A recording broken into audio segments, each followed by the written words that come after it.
오늘은 여러분들에게 산상수훈에 대해서 말씀드립니다. 복이 무엇인가? 예수 믿는 자의 복이 무엇인가? 오늘 본문의 제목은요. 입을 열어 가르쳐 이르시되 천상으로 인도하는 그리스도인의 삶의 규범을 예수님께서 산에 오르셔서 입을 여셨죠. 입을 열었다는 것은 하늘의 궁창이 막 쏟아지기 시작했다는 겁니다. 그래서 하늘의 생수, 윗물, 궁창의 물, 성령의 깊은 물, 영의 양식이 막 사람들에게 막 쏟아지기 시작했어요.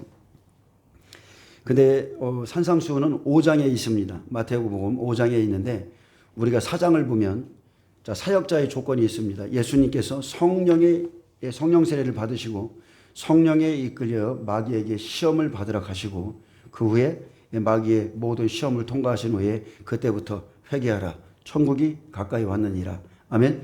여러분 광야로 여러분이 예수님을 영접하면요. 여러분의 삶은 광야로 나가게 되어 있습니다. 예수님이 가신 그 길, 그 광야에 가서 마귀의 온갖 시험을 받고 그 가운데서 여러분이 하나님의 아들로 진정한 아들로 선포되셔야 돼요. 그렇게 승리하시길 축복합니다.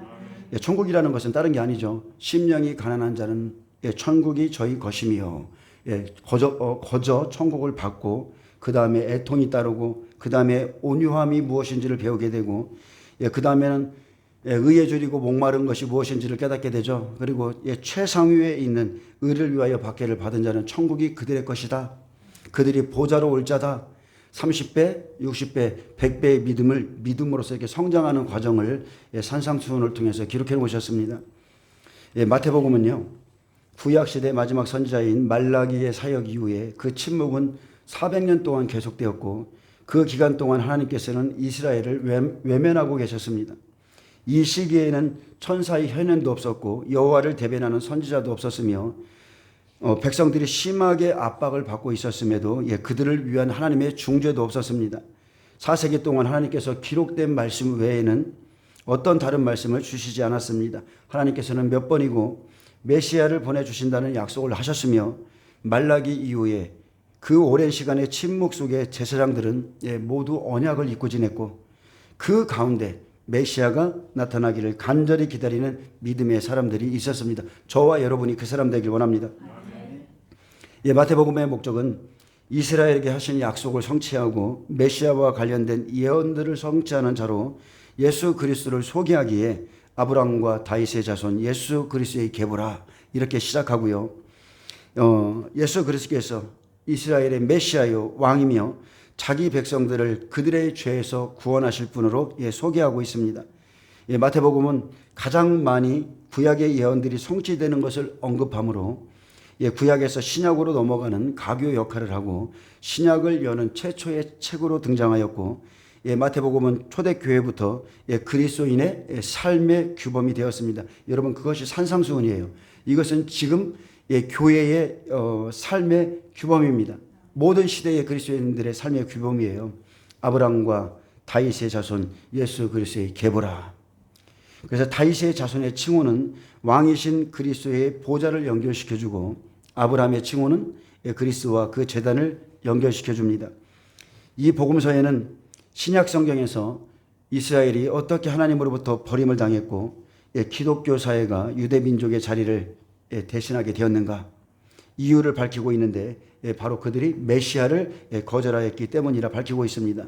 이것에 대한 뚜렷한 예표는 마태복음 2장에서 찾아볼 수 있죠. 예수 그리스도의 탄생을 경배하기 위해서 동방으로부터 박사들이 방문한 것이 기록되어 있습니다. 마지막 시대에도 똑같습니다. 동방에서 독소리를 부른다고 약속하셨죠. 마지막 시대 동방에서 독소리를 부르죠. 이방인 두 증인이죠.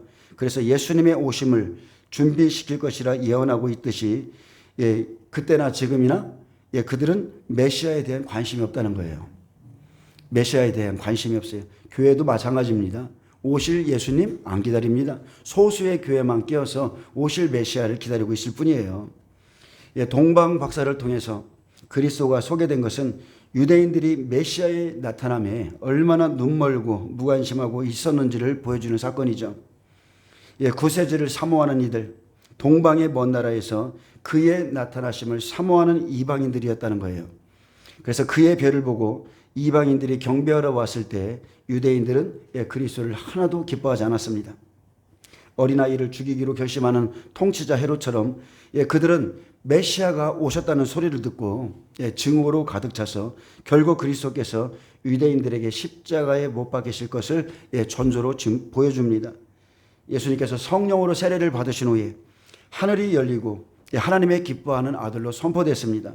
성령에 이끌려 광야로 나가 40일 동안 마귀의 모든 시험을 이기신 후에 요한이 잡혔음을 들으시고 마태복음 4장 17절에 이때부터 예수께서 비로소 전파하여 이르시되 회개하라 천국이 가까이 왔느니라 선포했습니다. 여러분 천국 복음은 회개하라 여기서부터 시작되는 거예요. 아멘. 교회 가면 좋은 일이 생겨 교회 가면 뭐를 줘 이런 게 아니에요. 회개하랍니다. 회개하라. 회개하는 자에게는 천국이 옵니다. 예수님은 나사렛 사람들이 공공연히 예수님을 거절하였기 때문에 그가 오래 사셨던 나사렛을 떠나서 가버나움에 가서 사셨기에 이방의 갈릴리 흑암에 앉은 백성이 큰 빛을 보게 되었다고 증언합니다. 이것은 구약에 예언되어 있던 말씀이죠. 이것은 유대인들이 거절함으로 그가 이방인들에게 향하실 것이라는 예증이고 예견입니다. 마태복음 4장 23절에 예수께서 온 갈릴리에 두루다니사 그들의 회당에서 가르치시며 천국 복음을 전파하시며 자 이게 지금 복음의 순서를 말하는 거예요. 아멘. 사람들은 회당에서 가르치시고 천국 복음을 전파하시며 이 말씀을 쏙 빼놓고 백성 중에 모든 병과 모든 약한 것을 고치시니 그의 소문이 온 수리아에 퍼진지라 사람들이 모든 앓는 자 곧 각종 병에 걸려서 고통당하는 자 귀신 들린 자 간질하는 자 중풍병자들을 데려오니 그들을 고치시더라. 영적인 원리와 순서가 참 이 안에 기록되어 있습니다. 여러분 이것은 교회의 모습이죠. 교회 안에는 각종 병에 걸려서 고통당하는 자들이 있습니다. 귀신 들린 자, 간질하는 자, 중풍병자, 안진뱅이, 눈먼 자 모든 사람들이 교회에 나와요. 하나님의 은혜로 나옵니다. 그리고 그들이 회복되어 눈을 뜨고 예수님을 증거하기 시작하죠. 여러분 성경에는 윗궁창, 아랫궁창 쉽게 말하면 윗물과 아랫물이 있어요. 근데 윗물은 영적인 것이고 아랫물은 육적인 것을 보여주죠. 그래서 육적으로 안진뱅이들이 있습니다. 소경이 있어요. 그들이 예수님을 만나서 고침받고 눈을 뜨죠. 그것은 다른 게 아니죠. 그것은 그림자예요. 그림자. 그들의 육적인 모습을 통해서 그들이 눈을 뜨고 그들이 일어나고 그들이 영적인 세계를 알아가는 과정을 그렇게 기록해 놓은 겁니다. 아멘. 우리가요 교회에 오면 이런 사람들이 있습니다. 예수 믿기 전에 가난하고 병들었어요. 그래서 이제 예수님을 믿는 것이 무엇인가 이제 예수님을 믿고 알아가는 과정이 있고 어떤 사람은 예수 믿고 가난하고 병들면 병든 사람이 있어요. 예수 믿고 가난하고 병든데 그것이 죄다 이렇게 말하는 사람도 있습니다. 그러나 그것은 결코 그렇지 않습니다. 저는 저 집 예수 믿고 쫄딱 망했어. 사람들이 그렇게 소문난 집이거든요. 근데 제가 정확하게 바로 잡아줍니다. 예수 믿기 전에 바로 망했어요. 믿고서 예수님을 믿었어요. 그리고 또 망했어요. 근데 그게 복입니다. 그게 복이에요. 참된 복이에요.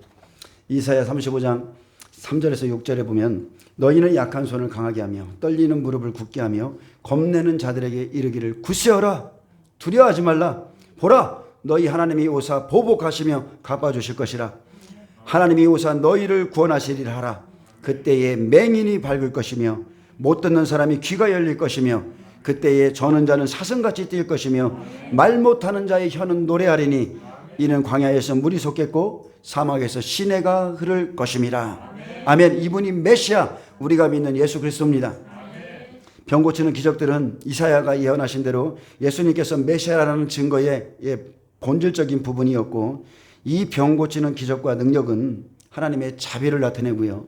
하나님의 말씀을 경청하게 함으로 더 완전하게 복음을 전파하시기 위한 방법이었습니다. 이 일로 그의 소문이 온 수리아에 퍼졌고 수많은 무리가 그를 따랐습니다. 그 산상 설교의 서문은 여러분 그렇게 시작된 거예요. 마태복음 5장 1, 2절에 보면 예수께서 무리를 보시고 자, 이 무리는 어떤 무리예요? 예수님이 고쳐주신 무리들. 고쳐주신 무리들이에요. 예수께서 무리를 보시고 산에 올라가 앉으시니 제자들이 나온지라 입을 열어 가르쳐 이르시되. 이 팔복의 말씀이 전해진 장소를 주목해야 할 것은 예수님께서 무리를 보시고 산에 올라가 앉으셨다는 것입니다. 무리를 보시고 산으로 올라가셨어요. 그리고 앉으셨습니다. 예수님은 가는 곳마다 복음을 전파하거나 머리 두실 만한 편한 곳이 없었습니다. 서기관들과 바리새인들은 그들이 앉을 수 있는 영광스럽고 위험 있는 모세의 자리가 있었지만 그들은 오히려 그곳에서 율법을 더럽히고 있었기에 예수님은 앉을 자리가 없었어요. 그래서 예수님은 무리들과 제자들을 만나는 장소로 산을 택하셨고 그 산 위에 오르셨습니다. 여러분, 산은 교회예요. 아멘. 산은 주님이 계신 곳입니다. 산 정상에 오르시길 축복합니다. 더 높은 산으로, 손이 깨끗한 자, 마음이 청결한 자, 뇌물을 주지 않는 자, 이런 자들은 산에 초청을 받죠. 산에 초청받습니다. 산은 더 깊은 하나님의 영광 속으로 차원 높은 교리로 이끄시는 것을 상징화시켜 표현한 것입니다. 산은 하나님의 백성의 역사에서 큰 의미가 있습니다. 신의 산은 율법을 주기 위해서 구별하셨고 시온산은 교회를 상징적으로 나타내죠. 시온산은 구약의 백성이 복음을 영접해서, 자, 우리가 계시록 14장에 보면 시온산에 있잖아요. 그들이 14만 4천이 시온산에 있습니다. 시온산은 교회를 상징적으로 나타냅니다. 또한 오바댜 선지자는 구원받은 자들이 시온산에 올라서서 에서의 산을 심판하리라 그랬어요. 구원받은 자들이 시온산에 올라와서 에서의 산을 심판하리라. 그리고 골고다는 구속의 장소였고 감람산은 승천의 장소였습니다. 하나님의 율법이 선포하신 곳도 산이었고 예수님께서 그 율법을 강론하신 곳도 산 위에서입니다. 그래서 시내 산에서 천사를 통해서 율법을 주셨고 산상수훈은 하나님의 아들이 친히 이 땅에 오셔서 산에 올라 율법 안에 있는 참된 진리를 복으로 다시 한번 선포하고 계신 장소죠. 아멘. 율법을 주실 때는 시내 산으로 내려오셨지만 지금은 산에 올라가 앉으셔서 이것은 하늘의 보좌의 모양이에요. 새 언약을 말씀하셨고 그때는 불타는 산에서 천둥번개 속에서 말씀하셨다면 지금은 고요한 음성으로 말씀하시고 그때는 사람들이 가까이 가지 못하도록 정해졌지만 지금은 모두 가까운 곳으로 초청했습니다. 예수님은 산상설교에서 팔복에 대해서 말씀하셨는데 그 대상이 누구냐? 가장 가깝게는 사도요, 사역자들인 제자들과 특별한 관계가 있고 또 영원히 고통당하는 자, 각종 모습으로 연단을 받고 있는 자들, 모든 사람들, 병들고 아프고 모든 상처받은 자들에게 참된 복이 무엇인지에 대해서 말씀했습니다. 사람들 앞에서는 서기관과 바리새인들과 장로들의 그릇된 가르침을 논박했고 참된 율법의 영성이 무엇인지 하나님의 백성들이 갖추어야 될 바른 삶과 율법의 근본 목적을 바로 그 산에서 설명하신 것입니다. 팔복은 거듭나지 않은 자들에게는 감추어진 비밀이죠. 이것이 복이라면 누가 믿겠습니까? 야, 가난해야 돼, 애통해야 돼, 온유해야 돼, 여러분 의에 줄이고 목말라야 돼. 거듭나지 않은 자에게 이 말씀이 들려지겠어요? 안 들려집니다. 이 말씀은 중생한 자들에게 참된 행복과 참된 축복이 어디에 있는가를 알게 해주었죠. 이것은 여러분 심령의 복이에요. 아멘. 거듭나지 않은 자들에게는요, 외적인 즐거움 그리고 재물, 향락은 정신적인 만족과 인생의 행복을 위해서 절대로 필요한 것이다 이렇게 생각하겠지만 예수님은 천국에 대해서 육에 속한 유대인들의 그 육적 자만심의 근원을 그냥 팍 깨트려 주셨습니다. 유대인들은요, 어떤 신앙을 갖고 있었냐면 율법을 잘 지키면 표면상의 평화와 부를 얻게 되는 것이다. 이것이 하나님의 복이다. 이렇게 생각하고 있었는데 복음도 마찬가지죠. 복음을 받아들임으로써 그런 것들을 얻는 것이다. 많은 사람들이 생각하는데 그것이 아니다. 예수님이 그것을 깨트려 주신 거예요. 예수님이 십자가에 죽으신 이유는 명확합니다. 허물과 죄로 죽었던 너희 영혼을 살리셨도다. 아멘. 그 이후의 삶이 어떠해야 되는가에 대해서 말씀하고 있는 거죠. 먼저 복음의 초점은 일반 백성을 위한 것이 아니라 여러분 택함을 받은 자들을 위한 것임을 믿으시기 바랍니다. 저와 여러분이 바로 그 사람들이에요. 비록 산으로 올라온 사람들 하나하나 봐도 보잘것없는 사람들이지만 아버지께서 이끌어서 예수님께 주신 특별한 사람들입니다. 아멘. 정말로 놀라운 거죠. 사람의 눈으로는 아무것도 아닌 것 같이 보이지만 창세 전부터 아버지가 택하셔서 아멘. 아담을 깊이 잠들게 하고 십자가에서 죽으시고 갈비뼈 빼서 그의 물과 피로 하를 만들어서 아버지께서 이끌어준 사람들, 저와 여러분이에요. 아주 특별한 사람들입니다. 아버지의 사랑으로 말미암아 특별한 자격을 가진 사람들, 이 사람들이요, 하나님이 창세전에 미리 아시고 정하신 자들이고 이들을 때가 되매 불러서 예수님께서 인도하신 것입니다. 그래서 여러분, 교회는 참으로 특별한 장소입니다. 특별한 장소예요. 요한복음 17장 6절 이하에 보면 세상 중에서 내게 주신 사람들에게 내가 아버지의 이름을 나타내었나이다. 그들은 아버지의 것이었는데 내게 주셨으며 그들은 아버지의 말씀을 지켰나이다. 나는 아버지께서 내게 주신 말씀들을 그들에게 주었사오며 그들은 이것을 받고 내가 아버지께로부터 나온 줄을 참으로 아우며 아버지께서 나를 보내신 줄도 믿었사옵나이다. 내가 그들을 위하여 비옵나니 내가 비옵는 것은 세상을 위함이 아니요 내게 주신 자들을 위함이니이다. 그들은 아버지의 것이로소이다. 내 것은 다 아버지의 것이요 아버지의 것은 다 내 것이온데 내가 그들로 말미암아 영광을 받았나이다. 아멘입니다. 예수님께서 설교를 시작하셨을 때 그때 하신 말씀은 제자들과 불쌍한 양의 무리, 고통받는 영혼, 그의 말씀을 진실로 받아는 자들에게 하셨고요. 거기에서 예수님은 자기에게 속해 있는 목자들에게도 본을 보여주고 계셨습니다. 예수님은 무엇이든지 진지한 눈으로 사람들을 바라보셨고 그분의 눈은 사람들의 모든 내면과 고통과 슬픈 상태를 명확하게 보심으로 그들을 보는 순간 속히 그들을 건져주려 하셨다는 거예요. 어떤 환경에 있든지 무슨 죄에 있든지 무슨 문제 가운데 있든지 예수님은 속히 그들을 건져주려 했어요. 거기에는 기적을 보고 따르는 무리들도 있었지만 또한 반대로 말씀을 듣고자 열심을 내는 사람들을 보며 기뻐했습니다. 예수님은 말씀을 전하기 위해 이 땅에 오셨고 자신들을 따르는 수많은 무리를 보시고 그렇게 산으로 올라가서 입을 열어 가르쳐 이르시되 이게 주님이 오신 목적이에요. 아멘. 이것이 산상수훈의 기초입니다. 말씀을 듣고자 하는 무리들에게 천국 가는 길, 천국 복음을 주신 것이죠. 마태복음 4장 23절에 그때 예수님은 갈릴리에 계셨는데 그에 대한 소문이 온 수리에까지 퍼졌다 했습니다. 그것은 왜 소문이 퍼졌어요? 귀신을 쫓아내고 불치병을 고치고 초자연적인 능력에 관한 소문이었습니다. 그 소문의 범위가 넓어져서 갈릴리, 데가볼리, 예루살렘과 유대와 요단강 건너편이라 한 것을 보면 예수님의 소문과 인기가 정말로 얼마나 대단했는 것을 우리가 짐작할 수 있습니다. 과연 예수님이 누구신가에 대한 것보다 여러분 잘 들으세요. 이것이 중요하죠. 지금도 많은 자칭 선지자 노릇하는 사람들이 있는데 그들은 말씀 없이 매일 치유, 기적 이런 것들만 자꾸 계속 증가하는 분들이 있어요. 그것은 완전히 잘못된 사역이에요. 아멘. 과연 예수님이 누구신가? 과연 예수님이 이 땅에 오셔서 어떻게 천국 가는 길을 우리에게 제시하셨는가? 내가 곧 길이요 진리요 생명이라 했는데 어떻게 해야 천국 가는가? 그것은 가르치지 아니하고 지금 많은 사람들이 보았던 그 기적과 표적 그것을 따르게 하는 사람들이 있어요. 여러분, 하나님이 주시는 축복과 초자연적인 능력을 보고자 온 사람들이 많았기 때문에 예수님은 이런 것을 보시고 아시고 무리를 떠나서 그냥 산으로 올라가신 겁니다.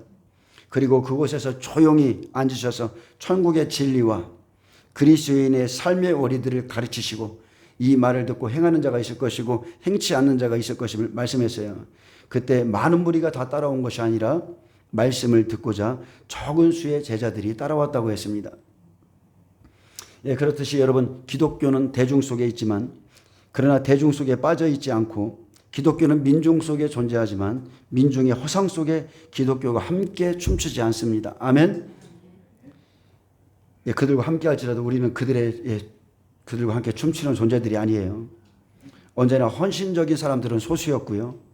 하나님께 바쳐진 사람들은 언제나 소수의 사람들이었습니다. 소수의 제자들이었어요.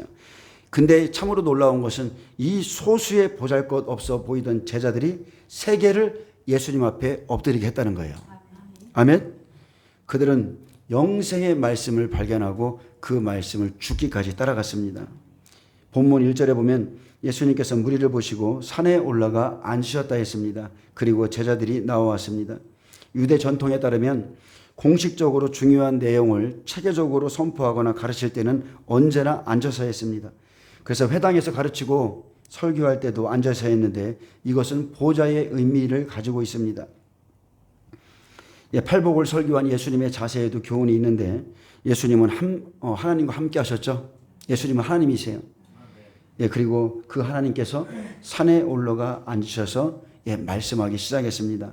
예수님은 만민의 구원자시고 심판주이시며 복락들을 상급으로 주시는 재판장이시기 때문에 그 산에 올라가서 앉으신 거예요. 그리고 참된 백성들과 하나님을 대적하는 자들을 구별해 내시기 위해서 그 보좌 위에 앉아 계신 겁니다. 그는 하나님이시지만 설교자였고 선지자였으며 변호자이며 교회의 랍비의 지위를 가지시고 그 자리에 앉으셨습니다. 보좌에 앉으신 예수님의 그 권위는 아버지께서 주신 것이었음에도 3년이 넘도록 예수님의 권위에 도전했던 바리새인들은 종이 주인의 권위에 도전한 것과 같은 것입니다. 그들은 자기들의 죄를 몰랐습니다. 바리새인들은 하나님께서 세우신 예수님과 예수님의 말씀을 끊임없이 대적했습니다. 2절에 보면 입을 열어 가르쳐 이르시되, 예수님은 참 이 말씀은 참으로 놀라운 표현이죠. 그냥 예수님이 가르치셨어 이렇게 하면 되는데 입을 열어 가르쳐 이르시되. 왜 그래요? 예수님 안에 살아계신 성령이 계시기 때문에 그렇습니다. 성령으로 말씀하시는 거예요. 하나님의 비밀을 즉시 받아가지고 그 자리에서 성령으로 말씀하고 계신 것이죠. 그 순간에 하늘의 문이 열렸고요. 윗궁창에 물이 쏟아지기 시작한 것이죠. 그래서 구약의 모든 선지자들의 입을 여셨고 그 입에 할 말을 주신 예수님께서 이제는 자신의 입을 열어서 훨씬 더 충만한 계시의 시대를 열고 계신 겁니다. 여러분 마지막 계시록도 예수 그리스도의 계시입니다. 계시를 받으시길 축복합니다. 지혜와 계시의 영을 받으세요. 예수님의 태도와 음성도 중요하죠. 하나님을 위한 열심과 영혼들을 향한 사랑으로 충만했습니다. 복음을 설교하는 자들의 태도와 음성이 여러분 이와 같아야 됩니다. 모세의 입을 지으셨고 다윗의 입에 찬미를 주셨고 선지자들의 입을 만드신 예수님께서 직접 입을 열어서 말씀했습니다. 이제 성육신하신 예수님께서 이사야나 예레미야의 입이 아니라 자신의 입을 열어서 능력과 감동 가운데 말씀하기 시작하셨고 모든 세대가 마실 지혜의 샘을 그 인봉을 이제 막대기 시작한 겁니다. 아멘. 하나님의 도우심으로 말미암아 팔복의 말씀이 풍성히 들어가 있는 거룩의 의미를 여러분 깨닫기를 축복합니다. 자, 예수님의 첫 번째 말씀은 심령이 가난한 자는 복이 있나니입니다. 심령이 가난하면 복이 있다. 근데 여러분 심령이 그냥 가난해지나요? 가난해진 게 복이에요. 가난해지게 만드는 환경이 복인 것입니다. 구약 성경의 말씀이 저주였다면 공생애를 여는 예수님의 첫 마디가 복되도다예요. 복되도다. 다른 번역본에 보면 복되도다라고 시작합니다. 예수님의 가르침은 크게 믿으라와 크게는 믿으라와 복되도다 이 두 말로 요약할 수 있습니다. 회개하고 복음을 믿으라. 그래서 주님의 모든 가르침은 믿는 자에게 복되게 하려는 목적을 가지고 있습니다. 요한복음 3장 17절에 하나님이 그 아들을 세상에 보내신 것은 세상을 심판하려 하심이 아니요 그를 믿는 자마다 멸망하지 않고 영생을 얻게 하려 하심이라. 그를 믿는 자는 심판을 받지 아니하는 것이요 믿지 아니하는 자는 하나님의 독생자의 이름을 믿지 아니하므로 벌써 심판을 받은 것이니라. 여러분 예수님은 복되신 분이세요. 복의 근원이십니다. 그래서 공생의 내내 복을 나누어 주셨습니다. 근데 그 복은 거저받는 복이 아니죠. 밤낮으로 예수님과 함께 다녀야 돼요. 예수님을 쫓아다녀야 돼요.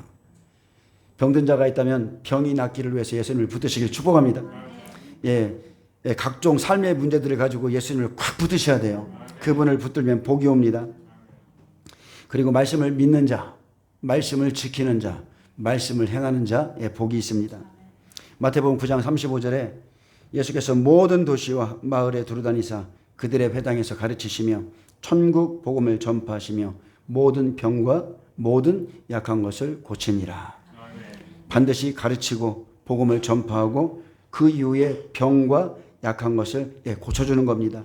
무리를 보시고 불쌍히 여기시니 이는 그들이 목자 없는 양같이 고생하며 기진함이라.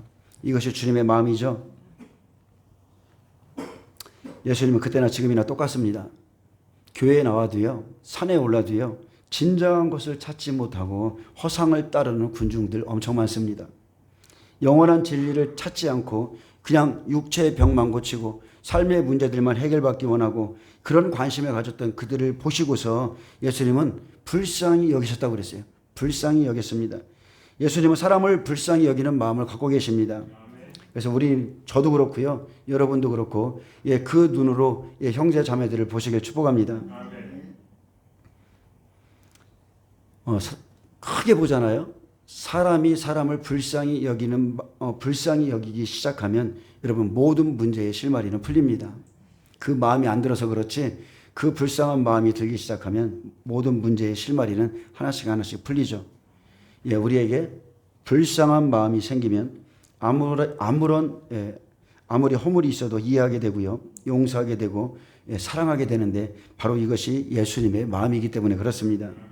마태복음 6장 8절에 그러므로 그들을 본받지 말라.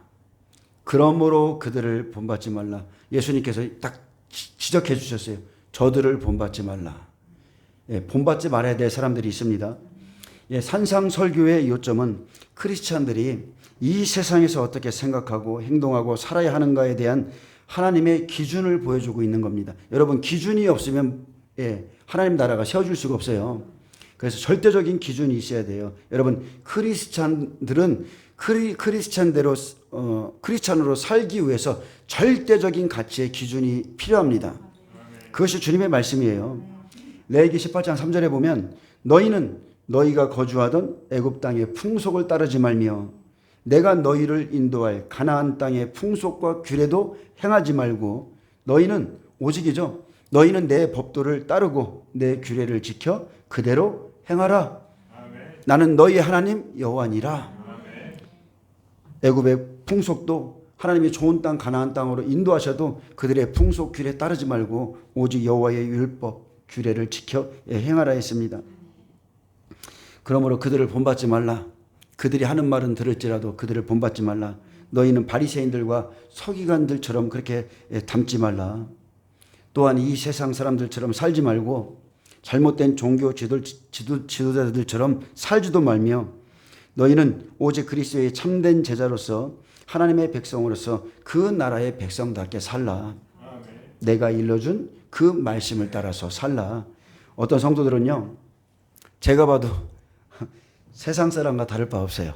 정말 그렇습니다. 세상 사람과 아예 구별됨이 없는 그런 신앙이들도 있습니다. 참 말해도 될지 안 해도 될지 모르겠지만 오늘의 주와 내일의 주가 달린 사람들이 있어요.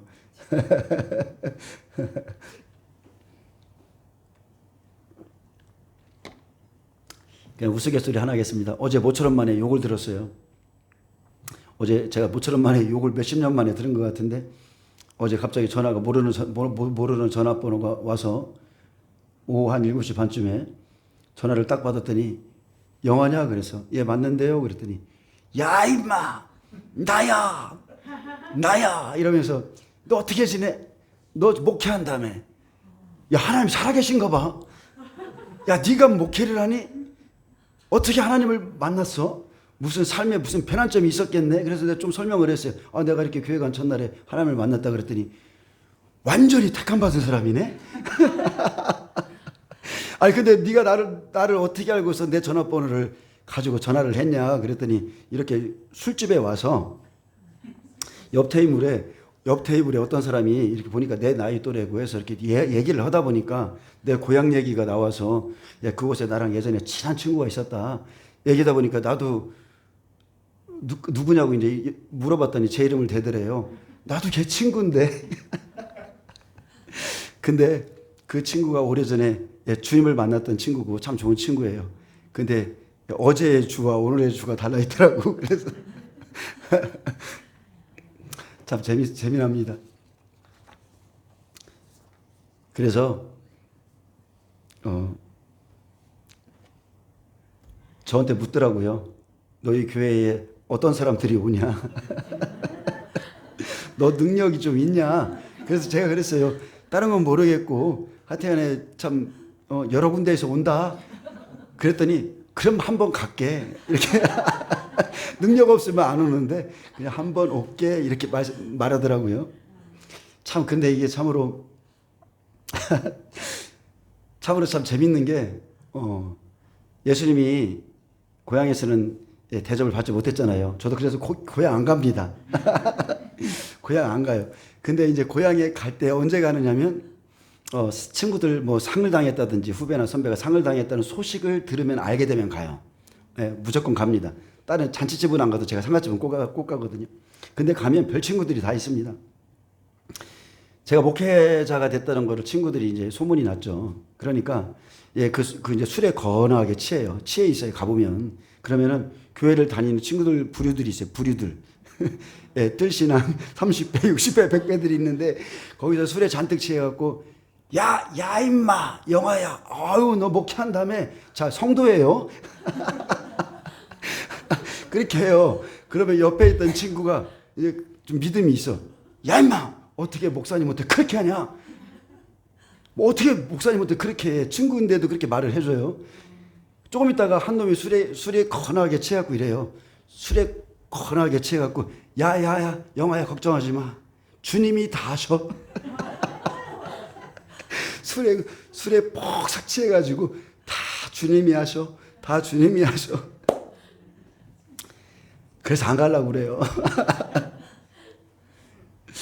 근데 불신자들이 말하기를 이렇게 말합니다. 예수 안 믿는다나 예수를 믿는다나 다른 것이 없는 것 같다.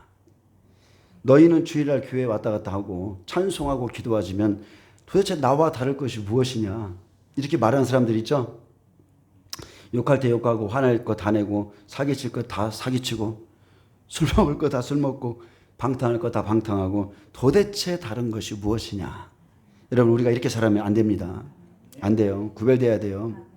초대교회 성도들의 삶과 그 신앙의 질은요 지금이랑은 완전 달랐습니다. 그들은 성령이 충만해서 패역한 세대에서 구원을 받으라 이렇게 말하는 그 베드로 사도의 말을 듣고요 사람들이 두려워했습니다. 그리고 사도의 가르침을 받아서 서로 교제하고 떡을 떼며 오로지 기도하기를 힘썼다고 그랬어요. 사람마다 두려워하기 시작했는데 사도들의 말로 기사와 표적들이 일어났고 그들은 부활하신 예수님을 만나고 나서 모든 물건을 서로 공유하기 시작했습니다. 재산과 소유를 팔아서 각 사람의 필요를 따라서 나누어 주었는데 이것은 그들이 물질의 노예가 되지 않았다는 그런 뜻을 갖고 있습니다. 날마다 마음을 같이 해서 성전에 모이기를 힘쓰고 아멘. 여러분 성전에 모이기를 힘쓰세요. 초대교회로 돌아가자 그러면서 방구석에 처박혀 있으면 안 돼요. 그런 신앙은 없습니다. 성전에 모이기를 힘쓰고 집에서 떡을 떼며 기쁨과 순전한 마음으로 음식을 먹고 하나님을 찬미하며 또 온 백성에게 칭송을 받으니 주께서 구원받는 사람을 날마다 더하게 했습니다.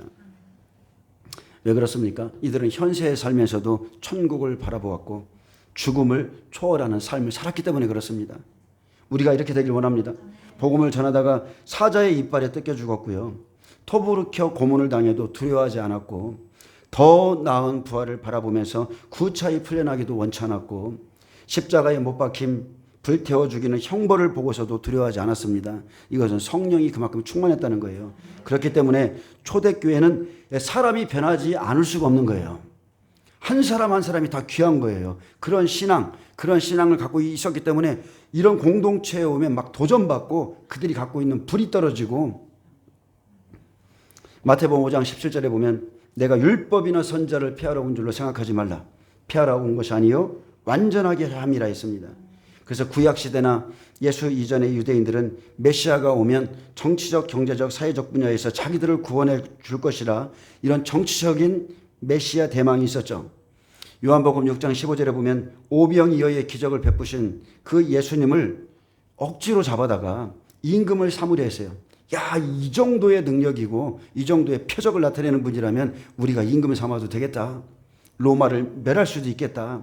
이렇게 예수님을 믿고자 하는 사람들이 있었습니다. 또 요한복음 18장 36절에 보면 예수님께서 이렇게 말했어요. 내 나라는 이 세상에 속한 것이 아니라. 그래서 나라를 회복하고자 했던 그 사람들의 정치적인 기대를 그냥 확 무산시켜 버렸어요. 열심당원들은 예수님을 끌어다가 로마의 압자에서 자유함을 얻었는데 예수님은 내 나라가 이 땅에 속하지 않았다고 분명하게 선을 딱 그어줬습니다. 여러분, 예수님의 나라와 예수님께서 주신 구원은 이 땅의 것이 아니에요. 이 세상에 속한 것이 아닙니다. 구별할 줄 아셔야 돼요. 내가 열심당원처럼 로마의 압제에서 벗어나고자 막 떠든다고 그 사람이 그렇게 해서 구원받는 게 아니라는 거예요. 예수님이 행하신 것을 행해야만 구원받습니다. 그 당시에 네 개 분파가 종교를 대표했는데 바리새파는 현실을 무시했습니다. 그냥 율법에만 집착하였던 분파로 죽음과 부활을 믿고 있었지만 말씀을 지키거나 행하지는 않았습니다. 반면에 사두개파는 부활도 없고 천사도 없고 영도 없다 믿었기에 그들은 율법은 적당히 믿고 적당히 해석하고 오히려 정치적이고 현실적인 이해관계로 모여진 종교 세력들이었습니다. 에세네파의 신앙이 있었는데 이 사람들은요, 자신의 마음의 문제가 더 중요한 것이 아니라 금식하고 육체를 절제하는 것을 연단하고 있었습니다. 육체의 멋을 내는 거죠. 그리고 열심당원들은 진정한 예배를 드리기보다는 혁명을 더 우선시했어요. 우리가 아니면 나라를 지킬 수 없다. 진정한 예배를 드리기보다 오직 나라를 위해서 혁명을 더 우선시했다는 거예요. 로마로부터 해방되기 위해서 그들은 모여서 싸우고자 했습니다. 근데 그들이 이런 생각을 했을 거예요. 지금도 똑같습니다. 우리가 싸워야 나라를 올바로 잡을 수 있지 않겠냐. 막 이런 열심을 가지고 했을 거예요. 그러나 확실히 우리가 알아야 될 것은 그들이 이스라엘 백성들이 죄를 졌기 때문에 하나님이 넘겨주셨다는 거예요. 아멘. 나라가 식민지 되고 나라가 예를 들어서 저희 나라가 제약이 관영해지면 북한이 쳐들어옵니다. 그것은 하나님의 뜻이에요. 그것을 우리가 교회가 교회되지 못하니까 그 일이 일어나는 것인데 그것은 회개하지 아니하고 예배를 회복하지 아니하고 사람의 힘으로 무엇을 해보려고 하는 것은 완전 잘못된 거죠. 하나님 나라는 절대 그런 것이 아닙니다. 이런 각양각색의 신앙의 사람들이 있었기 때문에 산상수훈의 말씀이 완전하게 천국의 기준으로 선포된 겁니다. 그 누구도 이 말씀을 기준으로 하나님 나라에 들어오라는 거예요. 아멘. 이 말씀이 기준이 되어서 하나님 나라에 들어갈 수 있는 자격을 얻게 되는 겁니다. 디도서 2장 14절에 보면 그가 우리를 대신하여 자신을 주심은 모든 불법에서 우리를 속량하시고 우리를 깨끗하게 하사 선한 일을 열심히 하는 자기 백성이 되게 하려 하심이라. 이것이 우리를 구원하신 목적이죠. 예수님은 여기에 말씀하신 삶을 그대로 사셨습니다. 우리가 그 기준대로 살기 위해서는 반드시 거듭나야 되고 성령의 도우심 가운데 예수님만 바라보아야 우리도 모르는 사이에 그런 삶을 살게 된다는 것이죠. 주님이 우리 안에 들어오시면, 내 안에 오셔서 통치하시면 여러분은 그냥 가만히 계셔도 물 위를 걷는 삶을 살게 됩니다.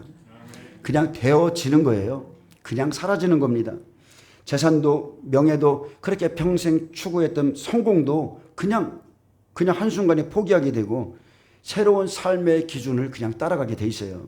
빌립보서 3장 7절에 보면 그러나 무엇이든지 내게 유익하던 것을 내가 그리스도를 위하여 해로 여길 뿐더러, 다 해로 여길 뿐더러 또한 모든 것을 해로 여김은 내 주 그리스도 예수를 아는 지식이 가장 고상하기 때문이라. 여러분 이거 믿으십니까?